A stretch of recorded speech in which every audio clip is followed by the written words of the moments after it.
All right, welcome back, guys. Episode 5.5 of the Two Plane Sports podcast. Uh, Another emergency pod. We want to quickly recap yesterday's spring game, go over some of the highlights that we saw, some of the players that we mentioned in last week's episode to watch, see what our thoughts were on their performances, and just cover some of the things we're excited about for next season. So I'll just kick it to Brum and Jerry. I know they were there live in attendance. What do you guys think? Well, I think the biggest one, and with recent news coming out about McGowan, I think Eric Gray was something that we all wanted to see, and Kennedy Brooks as well. And everything that we say and talk about, it was a spring game, and we have to take everything with a grain of salt. But Gray looked great. Especially for a guy that transferred in just a few months ago, and he was getting some good looks. 4 carries, 42 yards, and a touchdown. And he made a pretty good move on Mukes out there to Yeah, score. He was solid at Tennessee, and I think I think the system that he's going to be put in at Oklahoma is going to showcase his abilities even more so. What do you think, Jerry? I mean, just to touch on what you said, he just looked great. His cuts were good. His follow holes for average 10 yards of carry almost, or did. But Jaden Knowles was running back the walk on. He looked great at the running back position also. Yeah, he definitely did. Before we go on to Knowles, I'm going to just say, I think Gray's going to have a 1,500 total yards kind of season and 10 touchdowns. I know we're going to have Kennedy Yeah, Brooks, I think he's and definitely the true number one. yeah, he reminds me a lot of Joe Mixon. Very versatile, quick, and electric. And but Jaden Knowles, Yeah, like you his said, first play was a catch. yeah, no, it was. And Knowles, is a preferred walk on from Southwestern Oklahoma State. And, I don't think he would be seeing the field very much if McGowan didn't decide to do whatever he decided to do. And it's going to be interesting to see how he's going to battle with Marcus Major for touches. Jose, what are you thinking out of the three? Or I guess four. Before we're talking about, what are you thinking?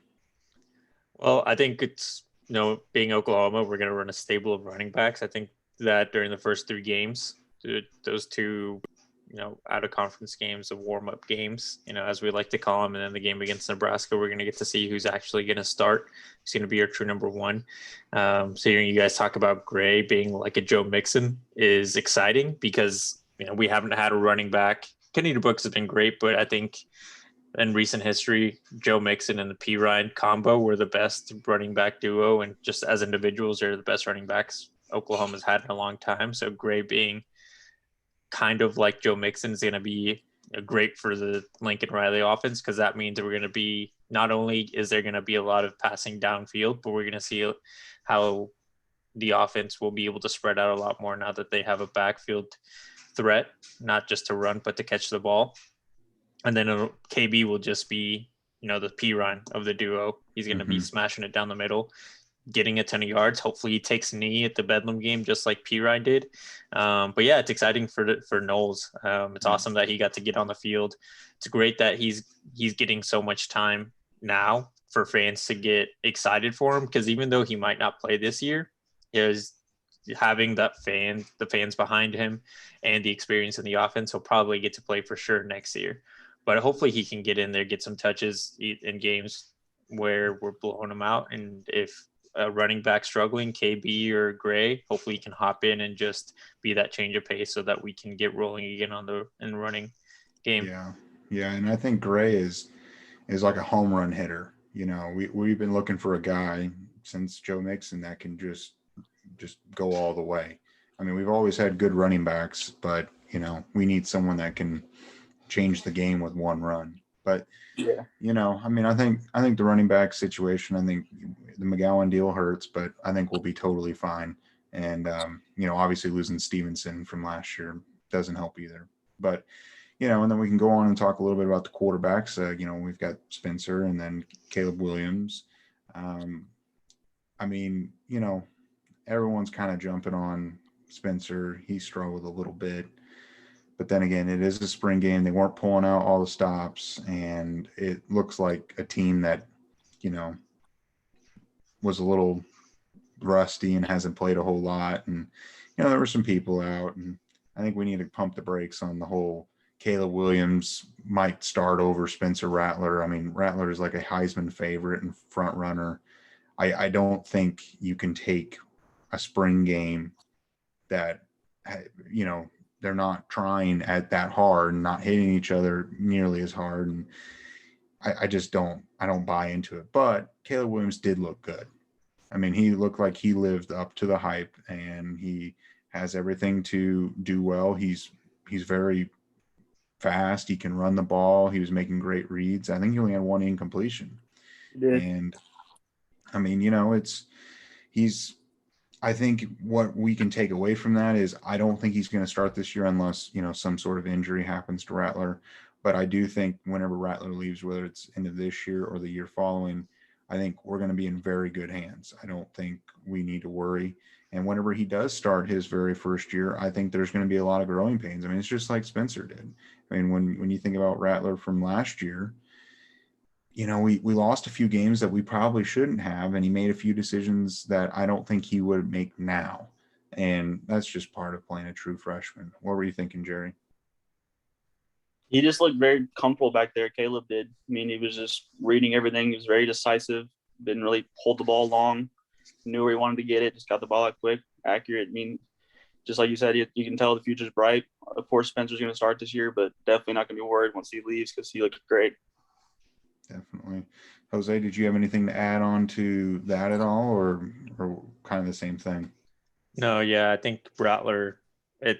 It's great that Williams is having great spring game. All the tweeting from all the insiders and the people they're watching that were saying that Williams is far better than Rattler and that he should be the starting quarterback over him.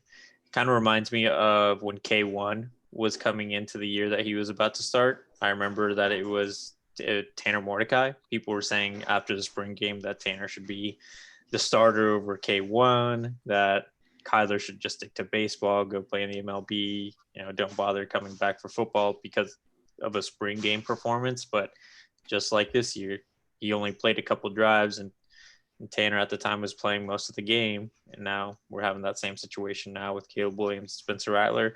And it's great that he had a great game. I saw the Hazelwood catch. That was an amazing ball placement. To really put it the only place the receiver could get it, because the defender was right on Hazelwood. So it is exciting. I think once Rattler's gone, I think out of the two, Caleb Williams will have a better Oklahoma career, but Rattler's going to have an amazing year this year. I think he'll be a Heisman finalist. And if he decides to opt to leave for the NFL, I think he's going to be the number one quarterback prospect for this year's class. So it's not like he'll be a bad player at all. Yeah, and I mean, speaking of that Hazelwood catch, Joshua Eaton was all over him. I mean, it was great defense. Didn't get a penalty obviously called on him or anything. And speaking of Hazelwood, Hazelwood and Mario Williams, receiving core, and obviously Marvin Mims, but we expect Marvin Mims to be a big contributor this upcoming season, probably to take that next step to probably 1,000 yards or more, and a handful of touchdowns this coming fall. But Hazelwood, I think he's one of the guys that has come into this season with a lot of expectations, and he's under pressure this year. I mean, he's came out in, 2019 as the number one overall wide receiver. The first season, he was so buried on the depth chart and only played a little bit last year towards ACL. And now he's finally getting his opportunity to be a number one receiver. And I think his potential is huge. I mean, he's got all the tools, and he should be able to really excel in this offense. I mean, he's not going to be double covered. And if he is, then, Williams and Stogner and Mims are going to be burning the defense. So, I mean, if he's not catching it because he's getting double covered, he's opening up everyone else. But I think Hazelwood with Mims could have both have 1,000-yard or more seasons. But I mean, speaking of that, I mean, part of the receiving core, you also have to think about Mike Woods. I don't know, from Arkansas. I mean, what's your initial reaction, Jerry, about Mike Woods? When I looked him up, people were calling him the best deep threat in the SEC. I don't really know much about him, but I mean, he's older. He's going to bring some veteran presence, teach the young speedsters, Mario and all them to get open. And I mean, I don't really know much about him, but I mean, it's always good to get new players, and he's a deep threat. What I'm seeing, it's exciting. Yeah, I mean, from what I read, Arkansas arguably had the best duo of receivers in the SEC coming up into this next season. And he's 6'3". He's big. He adds a lot of great depth. I mean, obviously with Trajan Bridges to be, I would assume Bridges will probably be off the team or be gone for most of the season as far as the suspension goes. And it's something that we really needed. And I think, this system with all the talent and all the threats, not that he wouldn't have had a great season in Arkansas, but they were going to bring in a new quarterback. And, they don't have nearly the threats that we do. And I think he's going to have a great season once he gets in for, summer ball and everything. I think he could have 800 plus, and he might even push for 1,000 yards this fall. And I mean, it would be really nice to have 3 1,000-yard receivers. And I think Mario, 400 or 500 yards, maybe a little more than that, as a true freshman with the amount of depth we've got. And we can't forget about Theo Weiss. I know he was on He's in a scooter right now. Yeah, he's in a scooter right now with a boot on, and so his ankle or foot, whatever it is, it's not insignificant. I mean, it has to be bothering him a little bit, but we'll see. We'll see what happens, and I think we're going to be in great hands this fall, and I think we're going to, with Cody another year of Jackson's very Spencer. quiet. Oh yeah, I totally forgot Cody Jackson. He was on the field a lot, but I don't think he had one catch. He didn't really do much. No, I think that's going to be a guy that's going to be buried on the depth chart for a year or two, just like especially when the next Hazelwood. class comes. So the next class is crazy. 3 top 5, top 10 receivers or something. Mm-hmm. Yeah, yeah. I mean, it's as a wide receiver, it's got to be probably awesome that you're getting recruited by Lincoln Riley in Oklahoma, but you got to be thinking, just like most top recruits are when they go to Alabama, I'm here for the long haul. Like, I'm not going to be here for 2 years just to get to the NFL. Like, I got to battle my way to the top of the depth chart. We're just going to be seniority rules at some point in the Oklahoma offense, and the oldest kids will get to play unless you're super talented true freshman or redshirt freshman. So that's unfortunately for them. They got to wait a little bit, but obviously we expect them to do great things once they get to play every Saturday. And, I think something that could be interesting to see over the next week with this one-time transfer rule, we talking about the amount of depth we've got at some positions, kids might see they're so far down the depth chart, they're not going to have a chance to compete for a long time. And normally, before it was, well, yeah, you could transfer, but you have to sit out a whole year. If you stay here, by that time, you probably will be a starter. But now you can go play at another D1 school with some good players, maybe not at nearly as good as what we've got, but you can go compete and play next season.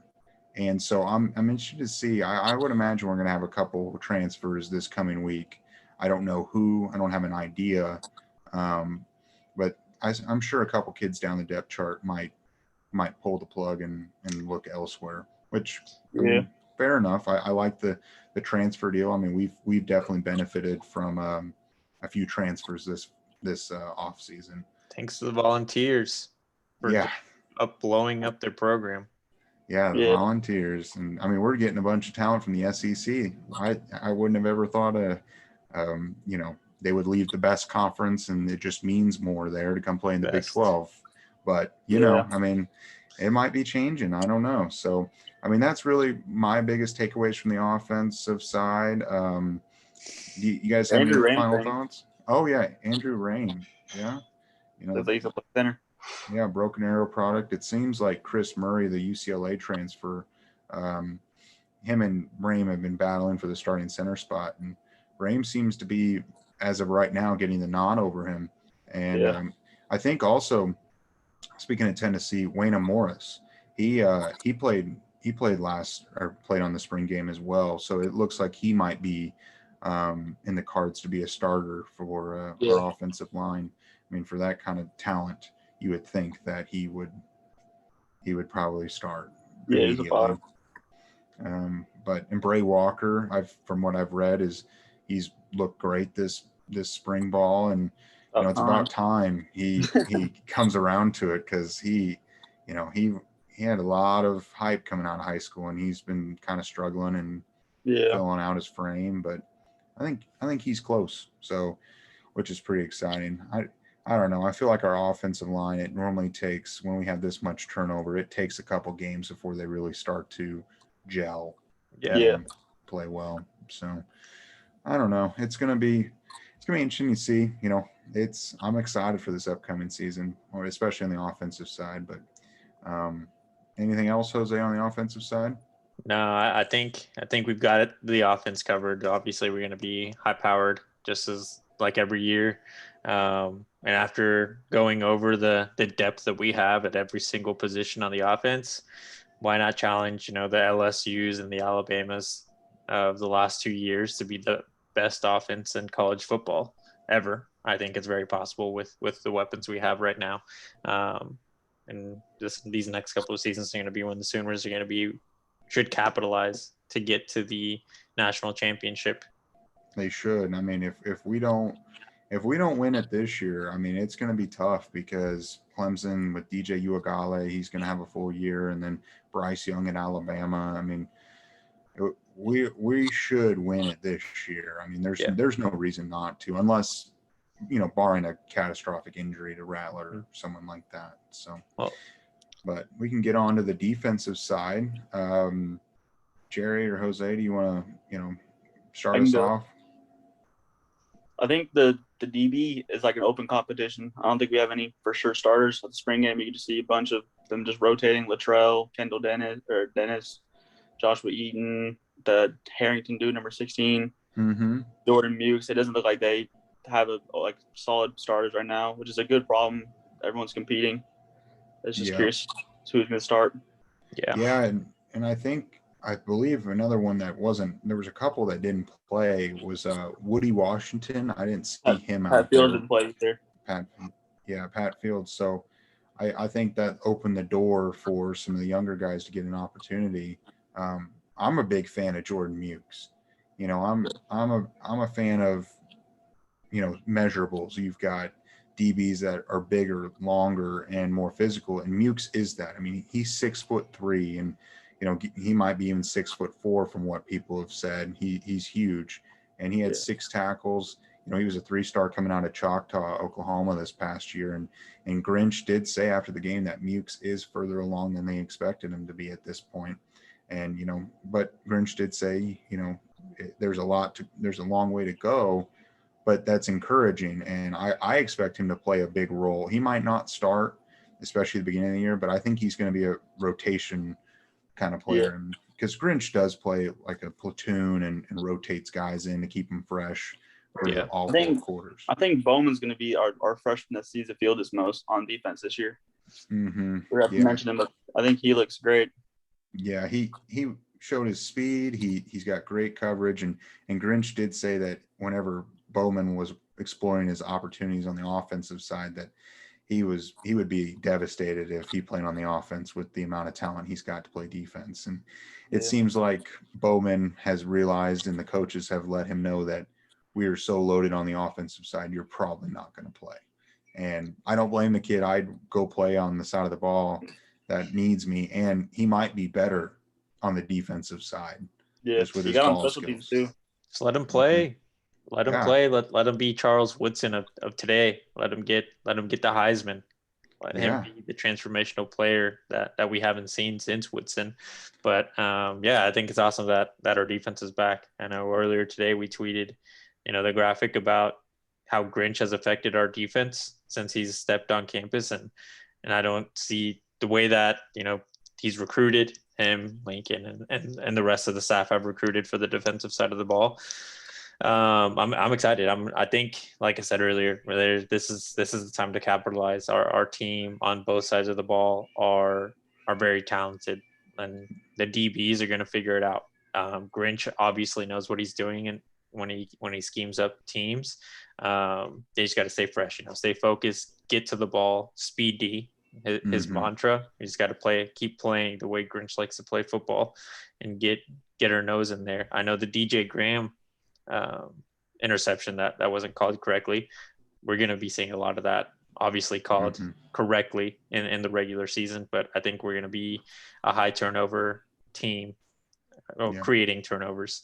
And it's going to be real tough to get past this defense. I don't think many teams are going to be able to take the top off, get over the safeties and all that stuff. Yeah, no, I definitely agree.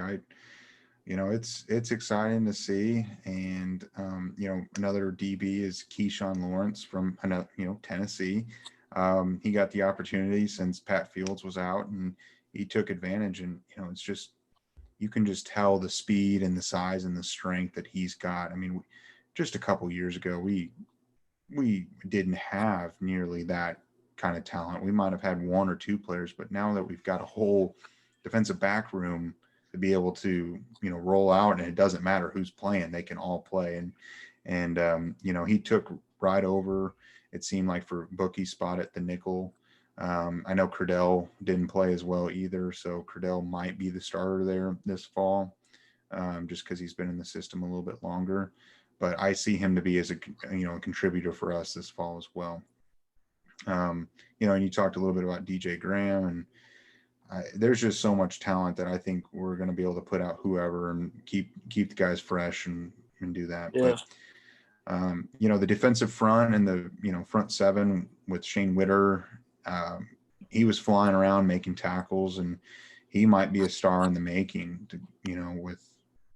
to help fill that role that we've been needing, that inside linebacker. We've got the outside pass rushers since K9 left. We've needed a little more of an inside presence, and it seems like Witter, and then you've got Caleb Kelly as well that is kind of playing that inside role. I'm interested to see what he's going to be like. He looked pretty good for a spring game, and he's been unfortunate for his injury history as well. He's a second-year freshman, Shane Witter, so he has a long career ahead of him here at Oklahoma, and I think the future is very bright as long as we can keep Grinch. Grinch has to stay at the program. I said it last week, and I'm going to keep saying it for as long as this podcast lives. We need to make sure Grinch stays with the Sooners forever. Like, Lincoln and Grinch have to just be like this, and hopefully, and the reason I'm saying that is obviously Lincoln's rumored to go to the NFL almost every offseason when a coach is needed in the NFL. I think at some point he's going to be successful enough at Oklahoma. Hopefully he's won a couple championships for the Sooners that he's going to want to explore those opportunities in the NFL and go to the next level. We need to be able to fill that head coaching role, not just with someone that knows how to win at Oklahoma, but someone that's already made a large impact on the program. And Grinch is that guy. I mean, let's just think about what this defense was when under Stoops. It was just trash. Like, we couldn't stop anything. At one point, the year that we made it against Georgia, the defense was the second worst defense in all of college football.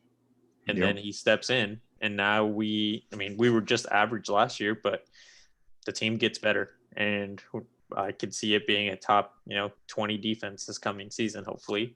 And like I said, it's going to be real tough to get past these guys, and Grinch just has to keep doing what he's doing. Yeah, I think we're going to have a defense that's going to hold teams on average to 20 points or less. Definitely. I think 18 to 19 points a game. I think that's what we're going to give up. Some players were saying that's why the format was 21 points the spring game. Mm-hmm. That's what Grinch said, that no more than 3 touchdowns all year. So that's what they held them to 21. That's what the 21 format was, the 21-point format.